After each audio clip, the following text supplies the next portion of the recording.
ತುಳುನಾಡಿನ ಪವಿತ್ರ ಮಣ್ಣಿನಲ್ಲಿ ಕೊರಗ ಜನಾಂಗದ ಕೊರಗತನಿಯ ಎಂಬ ವ್ಯಕ್ತಿ ಕೊರಗಜ್ಜನಾದ ಇತಿಹಾಸದ ಕತೆ. ಕೊರಗತನಿಯ 30 ದಿನಗಳ ಶಿಶುವಾಗಿದ್ದಾಗ ತನ್ನ ತಾಯಿಯನ್ನು ಕಳೆದುಕೊಂಡರು. ಬಾಲ್ಯದಲ್ಲಿ ತನ್ನ ತಂದೆಯನ್ನೂ ಕೂಡ ಕಳೆದುಕೊಂಡರು. ದಿನಗಳು ಕಳೆದಂತೆ ತನ್ನ ಸುತ್ತಮುತ್ತಲಿನ ಜನಾಂಗದವರು ಕೂಡ ಕಾಯಿಲೆಯಿಂದ ಮೃತಪಟ್ಟರು. ಕೊರಗತನಿಯ ಒಂಟಿಯಾದಾಗ ಬೈರಕ್ಕ ಎಂಬಾಕೆ ಆತನನ್ನು ದತ್ತು ಪಡೆದು ತನ್ನ 2 ಮಕ್ಕಳೊಂದಿಗೆ ತನ್ನ ಸ್ವಂತ ಮಗನಂತೆ ನೋಡಿಕೊಳ್ತಾಳೆ. ಕೊರಗತನಿಯನ ಆಗಮನದಿಂದ ಕುಟುಂಬಕ್ಕೆ ಸಮೃದ್ಧಿ ಮತ್ತು ವ್ಯಾಪಾರದಲ್ಲಿ ಅಭಿವೃದ್ಧಿ ಹೊಂದಿತು. ಬುಟ್ಟಿ ತಯಾರಿಕೆ ಮತ್ತು ಕೈಯಿಂದ ಮಾಡಿದ ವಿದೀರ್ಣ ವಸ್ತುಗಳನ್ನು ತನಿಯ ಕೂಡ ಕುಟುಂಬದ ಇತರೆ ಸದಸ್ಯರೊಂದಿಗೆ ಸೇರಿಕೊಂಡು ಮಾಡಿ ಮುಗಿಸುತ್ತಿದ್ದರು. ಒಂದು ದಿನ ಗ್ರಾಮದಲ್ಲಿ ದೈವಗಳಿಗೆ ನೇಮವನ್ನು ಆಯೋಜಿಸಲಾಗಿತ್ತು. ಬೈರಕ್ಕ ಅವರ ಕುಟುಂಬವು ದೇವಸ್ಥಾನಕ್ಕೆ ಸಿಯಾಳ, ತೆಂಗಿನಕಾಯಿ, ಬಾಳೆಗಿಡಗಳು, ತೆಂಗಿನ ಎಳೆಗಳು ಇತ್ಯಾದಿಗಳನ್ನು ನೀಡಬೇಕಾಗಿತ್ತು. ಈ ಎಲ್ಲ ಸಾಮಗ್ರಿಗಳನ್ನು ಸಾಗಿಸಲು ಕನಿಷ್ಠ 7 ಮಂದಿ ಪುರುಷರು ಬೇಕಾಗಿದ್ದರು.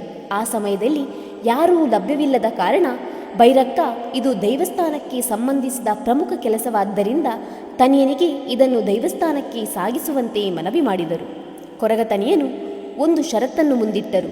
7 ಜನರಿಗೆ ನೀಡುವ ಆಹಾರವನ್ನು ತನಗೆ ನೀಡಬೇಕು, ಆಗ ಮಾತ್ರ ನಾನು ಈ ಹೊರೆಯನ್ನು ಹೊತ್ತು ಹೋಗುತ್ತೇನೆಂದು. ಬೈರಕ್ಕನಿಗೆ ಒಂದು ಬಾರಿ ಆಶ್ಚರ್ಯವೆನಿಸಿದರೂ ಷರತ್ತನ್ನು ಪೂರ್ಣಗೊಳಿಸಿದರು.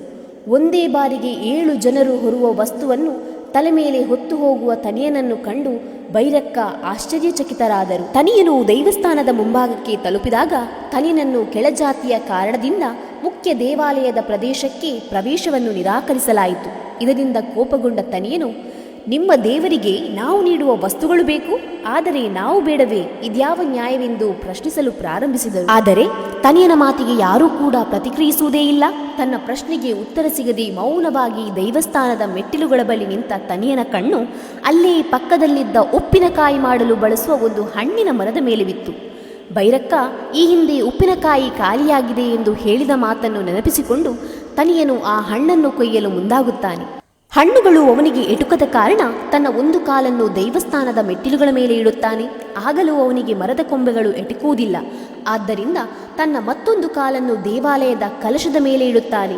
ದೇವಾಲಯದೊಳಗಿದ್ದ ದೈವವು ಕೋಪದಿಂದ ಅವನನ್ನು ತನ್ನ ಶಕ್ತಿಯಿಂದ ಮಾಯ ಮಾಡುತ್ತದೆ. ಅಂದಿನಿಂದ ತನಿಯನು ದೈವತ್ವವನ್ನು ಪಡೆದನು ಎಂಬ ನಂಬಿಕೆ ಇದೆ.